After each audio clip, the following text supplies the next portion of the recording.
President Trump's decision to pull U.S. troops out of Syria stuns his Republican allies in Congress. Will he follow through amid the political backlash? And how will developments in northern Syria affect the country's move towards a new constitution?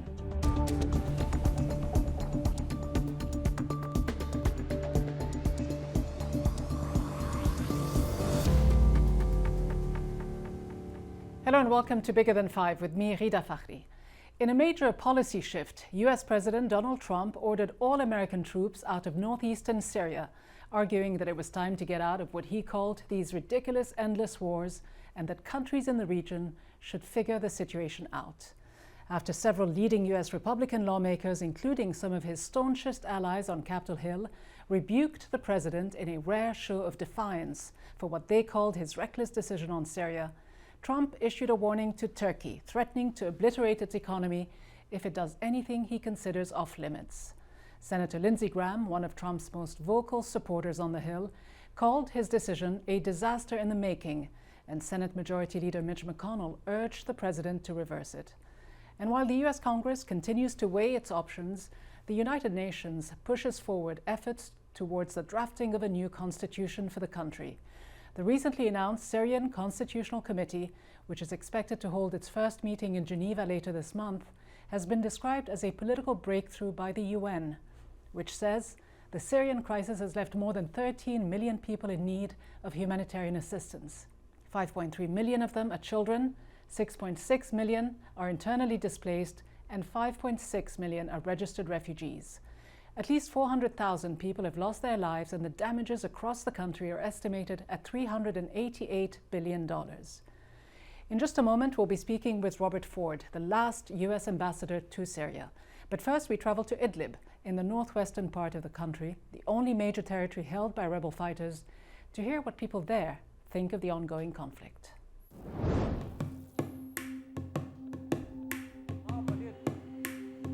بالنسبة لي أنا الثورة السورية خلال 8 سنين صار في عندي نظرة ثانية.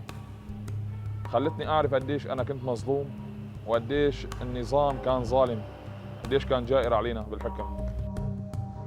إذا بدي أحكي باللي خسرته، عندي أخ استشهد كسبته أنا شهيد، عندي أخت شهيدة، والدتي مصابة، خسرت مال، خسرت وظيفتي، والدي خسر تجارته، خسرت كثير من أصدقائي اللي ضلوا طريقهم وتحولوا ليكونوا موالين للنظام. خسرت كثير من جيراني اللي كانت أفكارهم هي الرضوخ للنظام، اللي خافوا من إنه خافوا يقولوا لنا مرحبا. 9 سنوات كثيرة من الحرب. المال السياسي لعب دور كثير كبير، غير ناس كانت فعلا بالأول صادقة، الناس تغيرت بسبب المال، ناس اغتنت كثير وآخرين صاروا كثير فقراء. يعني بتلاقي ناس أصحاب معامل صاروا فقراء قاعدين على البسطات، أصحاب الشهادات العليا عم يشتغلوا مهن غير مناسبة لثقافتهم، بالمقابل بتلاقي أشخاص قليلي الثقافة عم يشتغلوا بمنظمات وبيقبضوا آلاف الدولارات للأسف وهن ما بمكانهم الصحيح. أنا بقول اليوم الناشط أو الإنسان اللي لسه متمسك بالثورة مثل اللي حامل بإيده جمرة.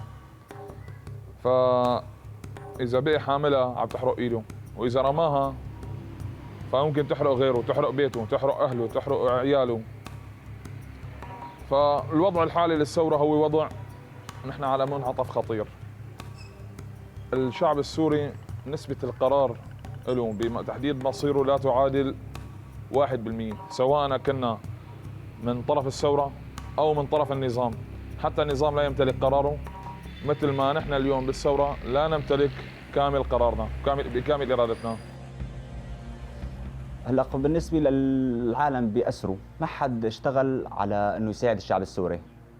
يعني من جارك، من أقرب دولة إلك لأبعد دولة، كلها عم تشتغل حسب مصالحها وحسب الشيء اللي بيهمها إلها فقط. مثل روسيا بدها طرطوس مشان الغاز والنفط. في عندك الولايات المتحدة بتجي لأمريكا، يعني هي عم بتروح كل دعمها لمناطق النظام اللي هي ما شافت شيء.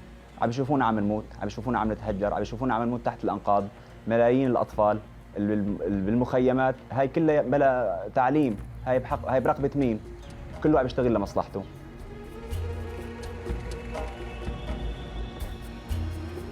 رسالتي للعالم للشعوب الحرة بداية اللي بتآمن بالحرية، بحرية التعبير، بحرية الرأي، بتآمن بالثورات ضد الظلم والفساد. بكفي هيك 9 سنين، بكفي اللي تعرض له الأطفال، الشيوخ، النساء خلال 9 سنين الحرب، بكفي هجرة، بكفي دماء. ساعدونا على إنهاء الحرب. So that was the view from Idlib. Meanwhile, Trump's decision to pull US troops out of Syria caught many by surprise. Joining me now is Robert Ford, US Ambassador to Syria from 2011 to 2014.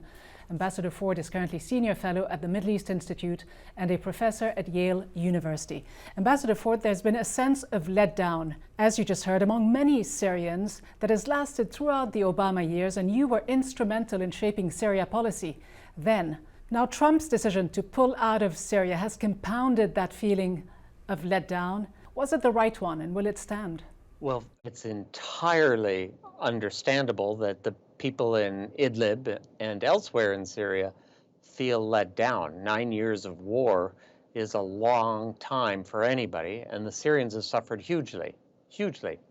That said, as someone in the piece from Idlib just mentioned, states operate for their own interests, and Trump's definition of American interests is that we can't fix Syria. And on this, I have to say I agree with him. The Americans cannot fix Syria. So did he make the right decision, though, then? Does that mean to say that he did make the right decision? Did. I think he did, because the Americans, in the end, have to turn this over to countries like Syria, Turkey, Iran, Iraq, the Saudis. They're going to have to work out a sustainable arrangement. The Americans cannot impose a solution. But as you know, his congressional allies are up in arms about this decision. Are you suggesting then that the United States has turned over Syria to Russia, Iran, and Turkey, that it has handed Russia a victory, and essentially that Assad has won? Yeah, the Russians won this more than a year ago, really since the fall of Aleppo. And the Assad government is militarily superior. Assad isn't going anywhere. Has he won, though? He won't even, he has won. He's not going to have to make any serious political concessions. People up in Idlib who are hoping that the Americans or the West will come in and intervene militarily are terribly mistaken. There isn't going to be any military rescue for the Syrian revolution. But are you concerned, though, that the Kurds, who have for a very long time stood on the fence, might now move towards the Assad government and join forces with them? They've already been invited to do so by the government. Frankly, if the Syrian Kurdish leadership, the PYD leadership, I should be clear, there are other Kurds, but the PYD leadership, if they reach an agreement with Damascus, that's probably the easiest way to find a sustainable political solution to the question of northeastern Syria. That still leaves southeastern Syria, and that might be the last negotiation. But where does this leave the US and its strategy? It's never really had a coherent strategy, not when you were in office under President Obama, and seemingly not now.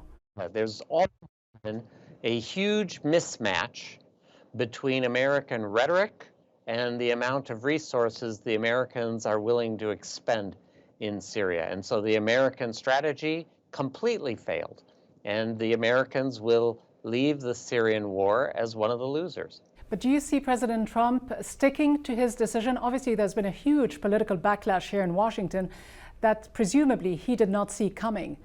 Will he stick to his position? Because he has reverse tracked before. Last December, he said he was pulling out of Syria. He never did that. Do you see him following through this time? You know, once you leave Washington, I'm up in Maine right now. Once you leave Washington, it's not so clear that the Americans should stay in Syria. I think a lot of President Trump's political base, his supporters, are going to support his decision to leave Syria. They don't know where Syria is on the map, and they don't particularly care. No one has been able to explain to the American public why Syrian Kurds are so important to American national security. It's a hard argument to make. But one of the reasons President Trump says he's leaving, one of the arguments he is making, is that it's time to leave because, in his words, ISIS has been defeated 100%. Do you agree with that assessment? It hasn't been defeated 100%, it's probably been defeated 80%. But I don't think that American forces staying there, and there are only a few of them, they're not going to be the difference to clean out that last 20%. You know, the biggest challenge, Ghida, is ISIS will continue to recruit new fighters. And you can't stop the recruitment unless you address the political, economic, and social grievances of many Syrian citizens. And American F-16s, American Special Forces operators, cannot fix those grievances. They cannot fix those underlying drivers of extremist recruitment. But just speaking of grievances, you seem to have a major grievance with President Obama for not doing very much on Syria, essentially for backtracking when he had once mentioned a red line that he would not allow the Assad government to cross. You criticized him for not doing more to arm the Syrian rebels. Yet now you seem to be praising President Trump for leaving, for abandoning Syria altogether. There was a window of opportunity where the Americans might have been able to influence the course of events in Syria. That window of opportunity closed really even before the fall of Aleppo in late 2016, beginning of 2017. Since then, the Americans really are just isolated in a part of eastern Syria, far away from the political weight of the country, which is Western Syria, where the population is, where the big cities are. But are you okay then with America essentially declaring defeat in Syria, not to mention the instability that could ensue once the US leaves? Well, Syria has been unstable since 2011, so this isn't new. I think it's time for Americans to understand they cannot control the Middle East, that our ability to influence events on the ground is limited, and that if we want to try to really shape things, it's going to require a much greater provision of resources, and it may not be worth it. Trying to do these things on the cheap, like Donald Rumsfeld did in Iraq in 2003, or Barack Obama was trying to do in Syria in 2012, 13, 14, or in Syria in 2017, does not work. Ambassador Robert Ford, great to have you on the program. Thank you very much for joining us. My pleasure, Ghida.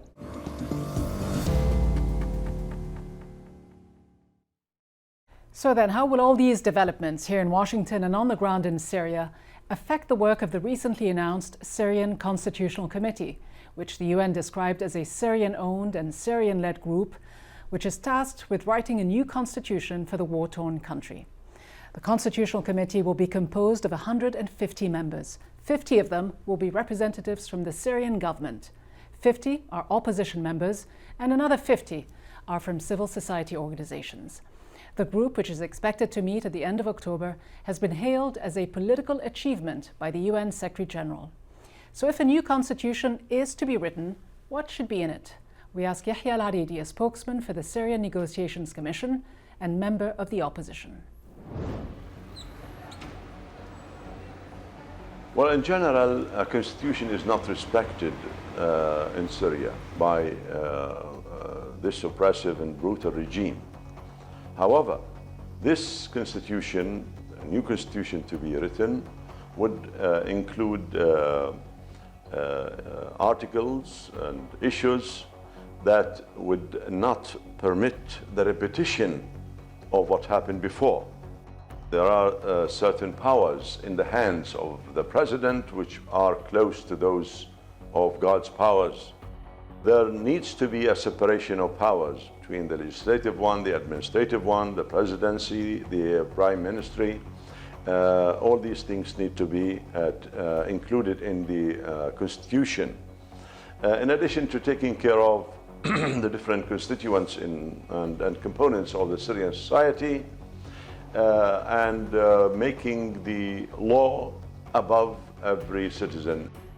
Like any other constitution, it should include what protects the dignity of and freedom of citizens, but at the same time, the separation of powers. This is a very essential matter that Syria under this regime was not used to. And we hope that with this Constitutional Committee, there is an opening and there is a gate or there is a door that could constitute at least a step in the right direction towards finding a possible solution that could bring Syria and Syrians back to life. So for more on the road ahead for Syrians, I'm joined by Radwan Ziadeh, Senior Fellow at the Arab Center, Washington, D.C. He's also the Director of the Syria Center for Political and Strategic Studies. We're also joined by Joshua Landis, Director of the Center for Middle East Studies and Associate Professor at the University of Oklahoma. Professor Landis also publishes the blog Syria Comment, a daily newsletter on Syrian politics. Welcome to you both. Radwan Ziadeh, despite all of the unknowns surrounding the current situation in Syria, the United Nations has high hopes that this process will lead somewhere. Do you share these hopes?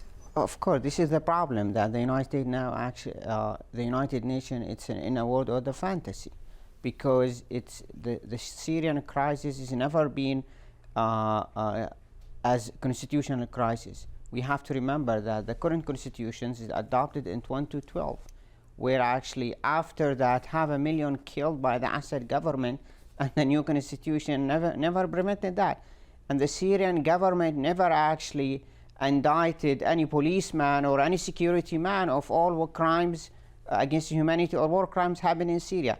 This is why it's irrelevant process to start with. But is it still irrelevant, Joshua Landis? The United Nations says it's onto something this time, that this is a truly representative process. 50 members from the opposition, 50 members from the government, and 50 from civil society. Does it get more representative than this? Is this Syria's best shot? Well, I think it is important for this constitutional committee to try to come up with a good constitution. Not because I think it's going to impress President Assad. He's going to disregard it, I think, as Redwan has rightly said. But as a marker for what the Syrian opposition and the Syrian people, not just the opposition, but the Syrian people can aspire to in the future.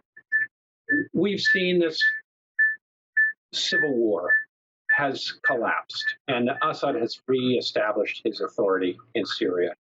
But that authority is not going to be there forever. Syria will evolve, and all Syrians are, clinging to the hope that there will be some change that comes out of this. And setting a good constitution is a very important element of that. What would it take You mentioned very important word, which representation. If we're talking about representation, why we go back to the constitution of 1950 of Syria? The Syrians are proud of the 1950 constitution. It was the first Arab constitutions who gave the women the right to vote before Sweden 20 years ago. How the process went there, actually it was the Constitutional Assembly who's been free and fair elections for representative to be elected. But there's a new reality though today, isn't there? I mean, is it fair to go back to that situation when the situation has clearly evolved? And let's face it, I mean, the Syrian opposition has never been renowned for being very cohesive, very coherent, or even truly representative, whether it's on the military front or the political. Okay, if we need to talk about the facts on the ground, that's right. But that doesn't mean change the reality of the values that the Syrians still, who actually uprise and protest against the Assad government, still they have the right to choose their government. And we don't believe that this is the right process to go through, because it hasn't any representation. Those people, nobody knows who's who and who picked them, and this is why none of them has actually any credibility or any credential to be able to write constitutions for Syria's future. What do you say to this point, Joshua Landis, that this process has no credibility? It is true that we do not know yet who these members are. The United Nations has not released their names. We know that they will be meeting at the end of the month, though. But for this process to work, the opposition and the government will have to sit together. What do you say to those who refuse to sit down with the Assad government? Obviously, the opposition is still hoping that they can dislodge the government. And the United States is hoping the same thing. The United States, James Jeffrey, the special envoy from the United States, he is determined that this process can lead to the ouster of Assad, that it will lead to elections overseen by the UN that could displace Assad. You know, this, as Redwan said, is in the world of fantasy, I believe, but it also encourages many people not to engage seriously. Very quickly, Redwan Ziadeh, you said yourself as well that for this constitution to work, there would need to be a serious prerequisite in the shape of new elections and a complete cessation of hostilities. Is this pure fantasy? And of course, this is what the Security Council Resolution 2254 stated. They have 3 stages to have what we call it now political process in Syria. The first stage, we have to have free and fair elections.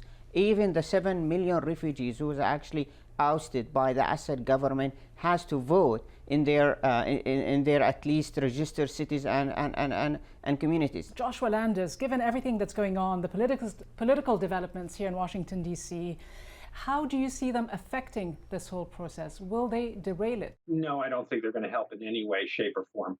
The United States and the UN have been the main powers behind this constitutional process. Of course, Russia has played an important role because Russia has played along with the United States and the UN because they're trying to be diplomatic. But I don't think that many people believe that Assad is going to actually institute any of these reforms. And what we see happening today with the United States and President Trump threatening to withdraw from Syria and an attempt to develop what Turkey is calling a safety zone in northeastern Syria.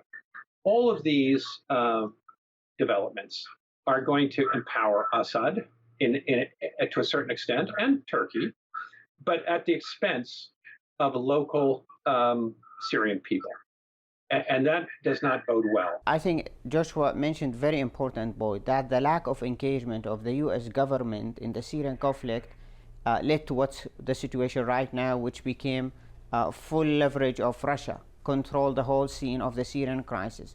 To you, Joshua Landers, if the U.S. does withdraw, how do you assess the likelihood of a resurgence of ISIS, which Donald Trump has said on more than one occasion has been 100% eradicated? And do you think Assad will necessarily be very happy to see the U.S. leave, although he has officially himself decried the U.S. presence in Syria? Well, I think he's not happy at all with the way it's unfolding under President Trump. Because in essence, the U.S. Army is being asked to hold the line on the Euphrates, keeping the Syrian army from moving north, while allowing the Turkish army to move south across the border. This, for Assad, is not a good story, because if Turkey moves in to northern Syria, they may stay there and change the borders. That would be the fear of Syria. You know, Assad and his people are looking at the example of Alexandretta in 1938-9, which they lost to Turkey. And now there's northern Aleppo, there's Idlib, and it could be northern parts of Syria. So there could be big hunks of Syrian territory that are lost to Turkey permanently. That's what Assad is worried about today. Obviously, America is less dangerous for him. He wants to talk to the Kurds, and the Kurds are reaching out to him, as you suggest, as you pointed out. The head of the Kurdish Syrian Democratic Forces gave an interview yesterday in which he said, "We are reaching out to Damascus, and we want Syria's help in defending against the Turks." All right, but if I can make one other point, which is that just the very question briefly, yeah, of our Constitution is so important, because what we've seen today are 3 different national ambitions: a Turkish ambition, a Kurdish ambition for an independent, autonomous Kurdish state, and an Arab ambition. And those 3 have not reconciled what they want. And it's very difficult to work out a constitution when it's unclear what the actual borders of Syria will be. We're running out of time, but very quickly, very briefly, Redwan Ziadeh, what do you see as happening next? I see actually it's important for Turkey to manage the situation in the northern of Syria. But at the same time, we should not confuse between the BYD and the Syrian Kurds. The Syrian Kurds is not only represented by the BYD, there is a Kurdish National Council who work with the opposition and part of the Syrian Constitutional Committee and part of all the Syrian opposition groups. All right, Radwan Ziadeh and Joshua Landis, thank you both very much for being with us. Great to have both your perspectives. Thank you. Pleasure. Thank you. And so with an unprecedented pushback from the Republican leadership in Congress and a looming impeachment hanging over his head, Trump can hardly afford to alienate members of his own party or risk new defections within his administration over another national security issue. And so despite his self-proclaimed great and unmatched wisdom, President Trump will not hesitate to make not just one, but possibly two consecutive U-turns on Syria. From me, Ghida Fakhry, and all the team here in Washington, thanks for watching. We'll see you next time.